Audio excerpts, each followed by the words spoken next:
Hey everybody, I'm going to make another installment to my conlangs series. I know I haven't in quite a while, but I think after some thinking that I've done, it's time to build on the ideas that I already have and kind of draw it to a conclusion. You see, lately I've been thinking a lot about philosophy and studying philosophers. My original goal was to try to understand Hegel. Spoiler alert, nobody understands Hegel. And I stumbled across an Immanuel Kant quote as I was studying that has really changed the way I view a lot of things. It goes like this: experience without theory is blind, but theory without experience is mere intellectual play. That is not a linguistic statement, but I am applying it to linguistics, and hopefully you can appreciate how it changes the way that you think about constructed languages. You see, I don't think that you can construct a language that anyone can understand better than their own first language. I had these plans to make a language that was simple and without contradictions and without a lot of rules. And I was going to fix phonology so that anybody in the world could speak the language. But I think at the end of the day, nobody will ever learn that language better than the one that they already learned as a child. And as I'm thinking about this, I have to ask myself, are there any times that we have invented a language that people really learned? And I don't think that that's ever actually happened, but I think that the closest that that's come to happening is the revival of Hebrew in Israel and around the world, but especially in Israel. Israel, as a state, has Hebrew as an official language. They have government documents in Hebrew. They have signage in Hebrew. They teach Hebrew in schools. However, I think once you start tugging at that and applying it to this constructive language problem, you start to see the differences. A major difference is that Hebrew, while it was a dead language, was not completely forgotten.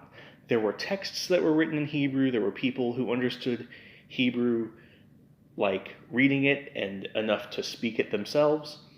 And there were people who spoke daughter languages of Hebrew already in the world. And when the Jewish people came to Israel, they brought that with them and decided to use Hebrew as a lingua franca because Hebrew people spoke a lot of different languages. I guess Jewish people spoke a lot of different languages. That's all. Che, please leave a comment about that, because I always struggle with, do I say Jewish or Hebrew? When do I say Jewish and when do I say Hebrew? Thank you in advance. And also, if everybody look in the comments for what Che said, because I'm sure I said something wrong about how Hebrew came to exist in Israel, but my best understanding is what I've already said. Anyway, so I think if it weren't for the shared culture of the Jewish people, the already extant languages of the Jewish people, which were, some of them were descended from Hebrew, so things like Yiddish, you know what I'm talking about, and the structure of the state of Israel being able to put this language in use in a public setting, in a cultural setting, if it weren't for that, Hebrew would not have been able to come back.